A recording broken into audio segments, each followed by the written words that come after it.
ప్రమేయం లేకుండా రాజకీయ ఒత్తిడి లేకుండా మీరందరూ మీ ఉద్యోగాలను నిర్వహించే విధంగా రాష్ట్ర ప్రభుత్వం మీకందరికీ అవకాశాలు కల్పిస్తుంది. నా విజ్ఞప్తి ఒక్కటే, ఈ ఉద్యోగం మీకు ఉపాధి కాదు. ఈ ఉద్యోగం ఒక భావోద్వేగం. ఈ భావోద్వేగం తెలంగాణ రాష్ట్ర శాంతి భద్రతలను కాపాడడమే కాకుండా ప్రభుత్వం యొక్క ప్రతిష్టను పెంచే బాధ్యత మీ మీదనే ఉన్నది. మేమెంత చేసినా మీరు వ్యవహరించే విధానంతోనే ఈ ప్రభుత్వానికి పేరు ప్రతిష్టలు వస్తాయి. మీరు బాధితుల పట్ల గౌరవంగా మర్యాదగా వ్యవహరించాలి. అప్పుడప్పుడు ఫ్రెండ్లీ పోలీసింగ్ అని నేను వింటుంటా. ఫ్రెండ్లీ పోలీసింగ్ అంటే క్రిమినల్స్తో ఫ్రెండ్లీగా ఉండమని కాదు. నేను స్పష్టంగా మా పోలీస్ మిత్రులకు నేను చెప్పదలుచుకున్నా. ఫ్రెండ్లీ పోలీసింగ్ అనే పదం బాధితులకు అన్యాయం జరిగిన వాళ్ళు పోలీస్ స్టేషన్కి వచ్చినప్పుడు వాళ్ళని కూర్చోబెట్టి వాళ్ళ ఫిర్యాదు ఏందో కనుక్కొని ఆ ఫిర్యాదును పరిష్కరించి వాళ్ళకి న్యాయం చేసే విధంగా ఫ్రెండ్లీ పోలీసింగ్ ఉండాలి తప్ప కబ్జాలు పెట్టుకున్న వాళ్ళకో హత్యలు చేసిన వాళ్ళకో లేకపోతే ఆర్థిక నేరగాళ్లతో ఫ్రెండ్లీగా ఉండమని కాదు. అందుకే ఫ్రెండ్లీ పోలీసింగ్ అనే దాన్ని రీడిఫైన్ చేసుకోండి. పోలీస్ అంటే నేరగాడు భయపడి తీరవలసిందే.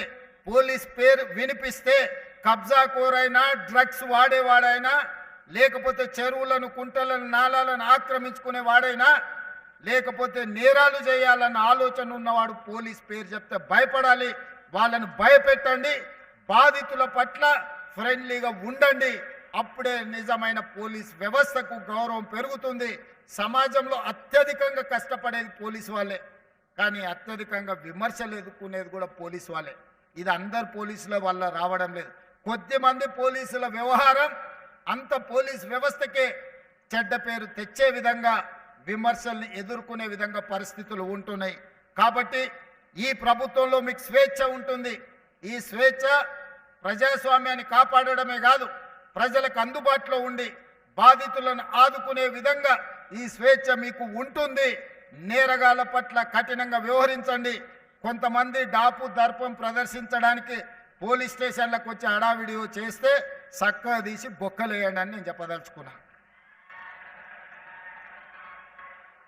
పోలీస్ స్టేషన్కి వచ్చిన వాళ్ళు పోలీసుల పట్ల మొదట మర్యాదగా వ్యవహరించాలి.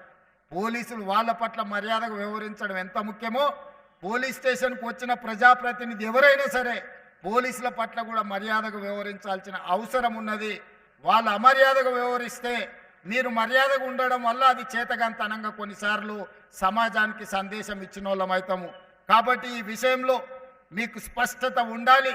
ఈ వేదిక మీద నుంచి పోలీస్ శాఖ సిబ్బందికి టాప్ టు బాటం నేను ఇచ్చే ఇన్స్ట్రక్షన్ ఒక్కటే.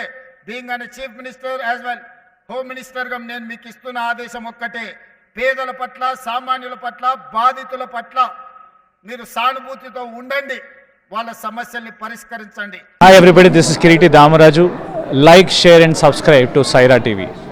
Oh Saira!